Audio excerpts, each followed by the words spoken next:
Hey guys, I'm bringing you the LEADNOVO capture card with loopout. I purchased this on Amazon for $35 at the moment. Apparently it supports 4K 2K output.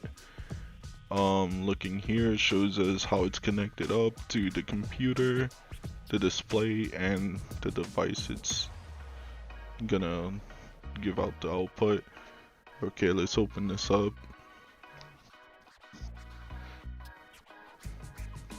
Alright, so I believe this should be the device itself. That's all wrapped up in this little foam. And let's check what's inside first. Let's see what accessories it comes with. Okay, this is nice. It comes with a Type A to Type A USB. I'm guessing this might be USB 2.0. And let's see what's here. Oh, it's a micro B to Type A port USB, and here we go. We have a manual in here, I believe.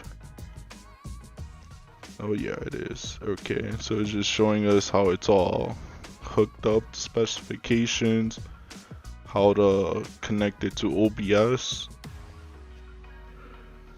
So it pops up as a webcam.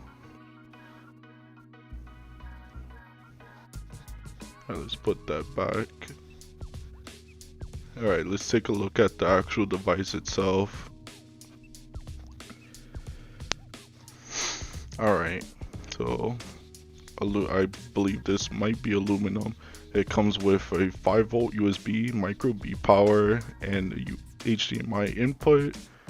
And let's check the other side, an output and your data port. And you'll need that power port to keep it powered in case if you want to use it while it's still on.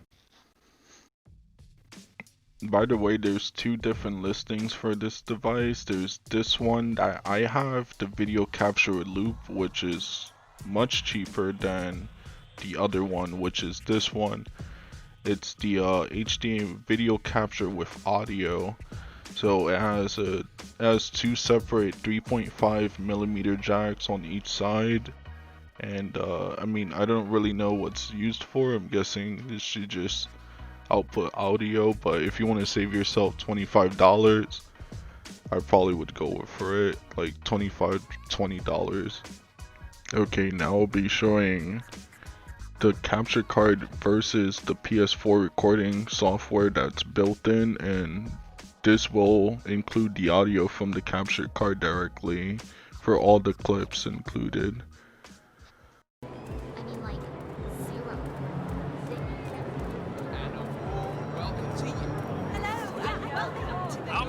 Sir, if you want to come through, I'm gonna have to pat you down. This is just standard procedure.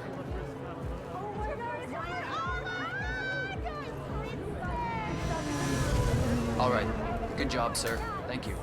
Don't forget, the secret of endurance racing is to keep that car going until... 3, 2, 1.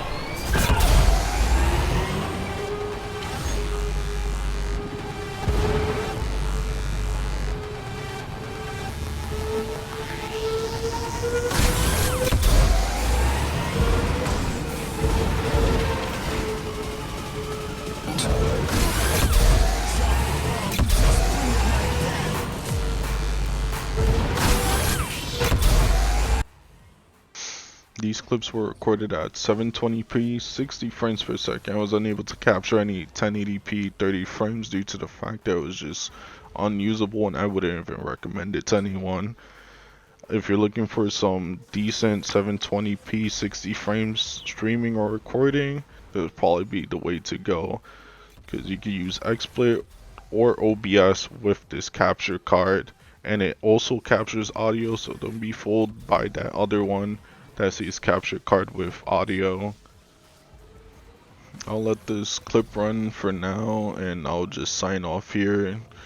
Thank you for watching. Remember to like and subscribe if you found this helpful, and I'll see you guys in the next video.